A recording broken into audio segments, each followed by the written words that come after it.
Hey, what is going on, guys, and welcome back to another video. And in this video I'm going to be doing a little bit of a review and a reaction of the new round 6 and round 7 AFL fixtures, and then I'll be trying to predict the next two rounds of AFL footy by using Squiggle. So yeah, as you guys are probably aware, on Friday the AFL announced that there are going to be no games played in Victoria. It might even be for the rest of the season, but yeah, all 10 Victorian clubs are now moving to hub in Western Australia, New South Wales and Queensland, and the AFL has brought out the fixtures of round 6 and round 7. So pretty interesting. I've had a look at it, and majority of the games are being played at Metricon Stadium. So yeah, I'm gonna go over looking at some notable games that the new fixture brought out. Geelong versus Brisbane in Thursday night clash coming up at the SCG. Looks to be a pretty interesting matchup.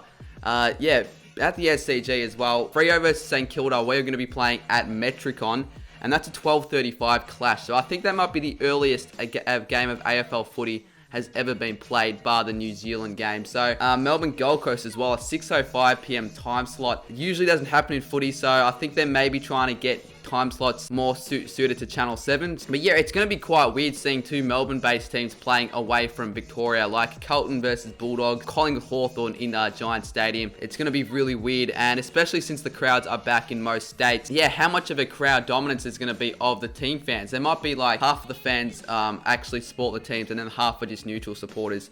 Which, if the grand final is to be played away from MCG, which at this case, it's probably most likely going to happen. Let's just say there's a Collingwood Geelong granny at Optus Stadium. That's going to be quite interesting to see how many people are actually Collingwood and Geelong fans. And then looking on to the round 7 fixture, we got a Geelong versus Collingwood Optus Oval Thursday night clash. It's going to be the first game back at Optus Oval as of round 7, and I'm pretty sure they're having 60,000 crowds. And looking there also, they're going to have the Derby on the Sunday. So yeah, some exciting things for WA fans, since the Derby will bring back Western Australian footy. And also just had a look at the another St Kilda weird fixture placing. The Crows and the Saints are going to be playing a Monday night clash. There hasn't been Monday night footy since 2014. I think that's when the Saints did play the Blues on a Monday night clash, which I don't think is very popular. But at this stage, I'm actually not, I don't mind the Monday night clash. This means an extra night for footy. Yeah, I'm not too sure if they're going to be playing the Monday nights every week. You'd think not. I think the reason they're doing this is because I think they need a 14-day quarantine when arriving at the hubs, and so that's having a Monday night clash best suits the Saints. So it's going to be interesting to watch the Saints play a very early Saturday game and then play a Monday night game against the lowly faced Adelaide outfit, which we haven't beaten since 2011. So winless Crows outfit, you'd think that would get the job done. But yeah, I'm not really too much more to cover. I kind of went over each of the games, really the situation that's happening. I don't do these sort of review videos, let's face it. Now I'm going to be going on Squiggle, and I'm going to be predicting the results over the next two rounds. I'm pretty sure True Footy did this for the rounds 1 to 5, so a little bit of a stealing of ideas, but yeah, I think it should be good. Alright, here we are on Squiggle, and we're going to be going over we're going to be predicting the next two rounds of footy, round 6 and round 7. Obviously, it only goes up to round 7, since the rest of the fixture is yet to be revealed, which should be interesting to see what the AFL decide to go through from there. But the first game, SCG Thursday night clash between the Cats and the Lions. Lions have been probably the most informed team in the comp since the break, so I'm going to tip him by around 16 points. I reckon it might be close, but they'll just get over the line. The Pies versus the Hawks. A lot of people are going for the Pies here, but I think because of their form, hasn't been great, and the Hawks, pretty sure they just played in Giant Stadium, so they're going to have 2 games at Giant Stadium in a row. And I think at the moment the Hawks are on the back of some better form, so I'm going to go the Hawks by around 9 points. I think it should be kind of close, but the Hawks should get it done. The next game, Freo versus the Saints at a weird 12:35 PM time slot. And this one, I reckon the Saints should get the job done pretty comfortably. The Dockers look pretty lackluster against the Crows. They were kind of lucky to get the job done. So yeah, I'm going to tip us Saints to win by around 27 points, and it should move us to third on the ladder. West Coast versus Adelaide. The Eagles have bounced back after 3 very poor games against the Suns, Lions and Power. So yeah, based off that, it's pretty easy to go with the Eagles. I reckon they'll beat the Crows by 6 goals, because the Crows, they're not really going anywhere. anytime soon. So yeah, I'm going to go the Eagles for that one. They're going to bump up to 10th. This one's this one's going to be kind of hard to tip. In fact, the Suns have actually been all right. And based off that, I reckon the Suns will get the job done by, I'm going to go 3 goals. I'm going to go a typical D's performance. They're going to be in the game, but they're just not going to be able to take their chances. Next game, Essendon versus North Melbourne. And we all know that North Melbourne have been in some poor form. They lost the last 3 games. And the Bombers have only dropped 1. So based off that, I reckon the Bombers will get the job done by around 14 points at Metricon Stadium. But it's going to be interesting. Pretty much, I think every home team this round isn't actually playing in their home ground. So there isn't really any home ground advantages at all. The Power versus the Suns. The Power came off a pretty poor loss.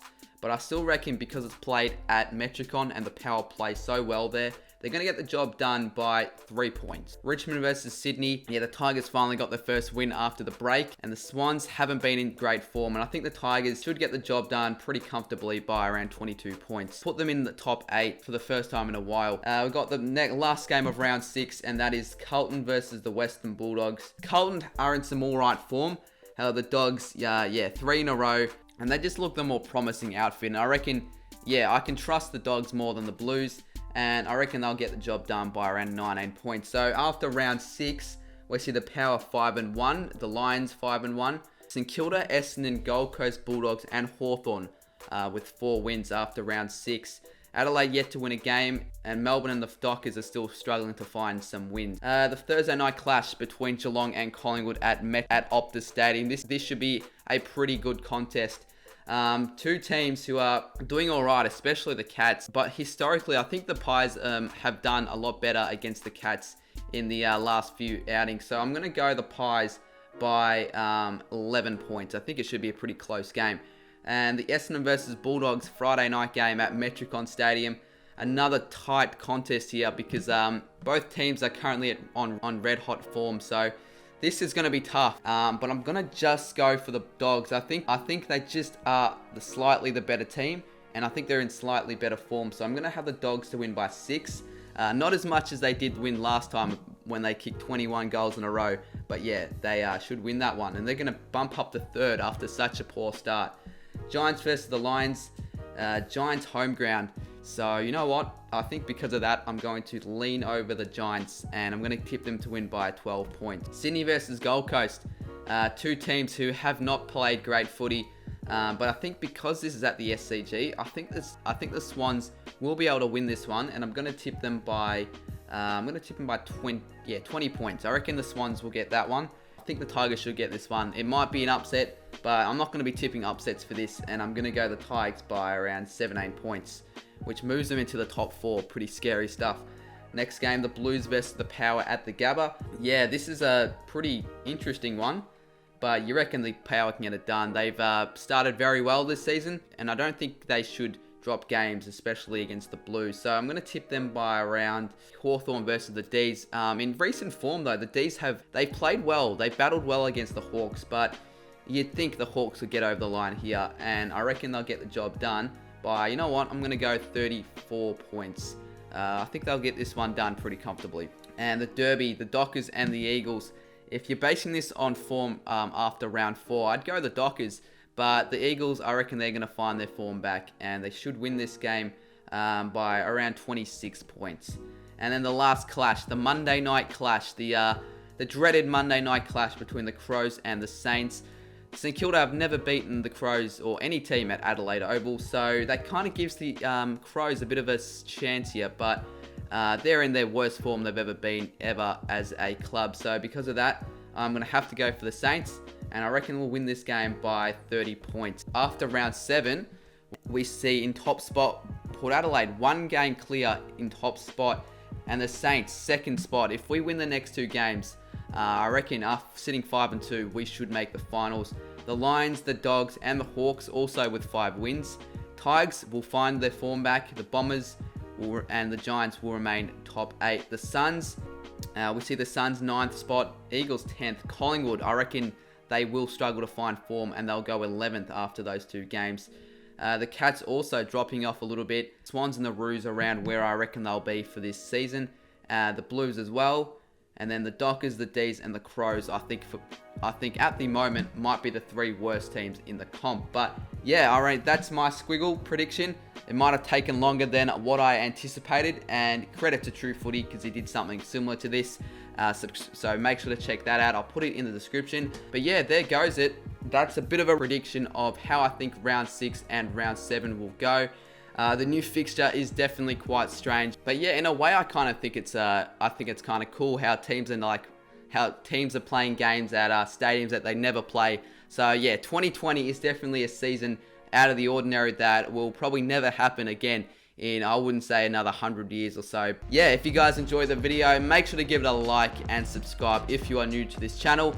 And let me know what you think of the round 6 and 7 fixtures, and let me know how you think the AFL season will pan after round 5. Do you reckon there'll still be a season?